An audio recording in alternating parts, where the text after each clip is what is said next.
प्राचीन काल में एक बौद्ध मठ के पास एक छोटा सा गांव था। इस गांव में बहुत से लोग रहते थे, लेकिन उनमें से कुछ ही बौद्ध धर्म का पालन करते थे। एक दिन एक युवक जिसका नाम राजू था, अपने जीवन में सही मार्गदर्शन की तलाश में बौद्ध मठ पहुंचा।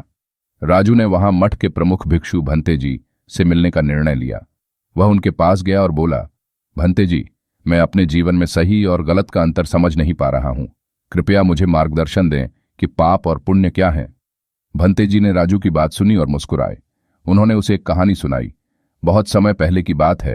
एक गांव में एक आदमी रहता था जिसका नाम था आनंद। आनंद एक नेक और परोपकारी व्यक्ति था, लेकिन वह हमेशा अपने अच्छे और बुरे कर्मों के बारे में चिंता करता रहता था। एक दिन उसने एक बुजुर्ग भिक्षु से पूछा, भंते जी, पाप और पुण्य क्या है?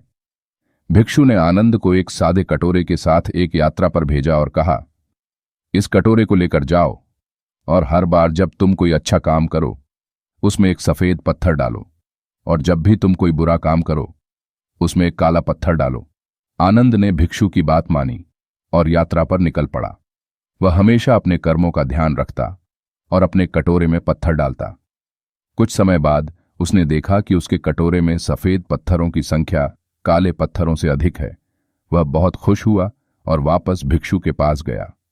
भिक्षु ने आनंद से कटोरा लिया और उसमें से सभी पत्थरों को निकाल कर दिखाया। उन्होंने कहा, देखो, यह सफेद पत्थर तुम्हारे अच्छे कर्मों के प्रतीक हैं और यह काले पत्थर तुम्हारे बुरे कर्मों के प्रतीक हैं। अब तुम देख सकते हो कि तुम्हारे अच्छे कर्म अधिक हैं, लेकिन याद रखो, पाप और पुण्य केवल हमारे कर्मों का परिणाम नहीं होते, बल्कि हमारे मन के इरादों और भावनाओं का भी परिणाम होते हैं। आनंद ने भिक्षु की बात समझी और निर्णय लिया कि वह अपने अच्छे कर्मों को जारी रखेगा और अपने बुरे कर्मों से बचने का प्रयास करेगा। उसने यह भी सीखा कि सही और गलत का निर्णय केवल बाहरी कर्मों से नहीं, बल्कि हमारे आंतरिक मनोभावों और इरादों से भी होता है। भंते जी ने राजू की ओर देखा और कहा, राजू, पाप और पुण्य केवल हमारे कर्मों पर निर्भर नहीं करते, बल्कि हमारे मन के इरादों और भावनाओं पर भी निर्भर करते हैं। इसलिए सही और गलत का अंतर समझने के लिए अपने मन और इरादों को शुद्ध और सच्चा बनाओ। यही बौद्ध धर्म का सच्चा मार्ग है। राजू ने भंते जी की बात समझी और उसने प्रण किया कि वह अपने जीवन में सच्चाई और सादगी का पालन करेगा और अपने मन को शुद्ध और सच्चा बनाए रखेगा।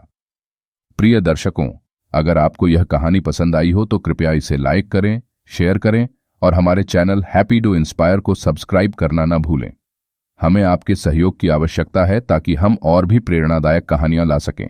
धन्यवाद।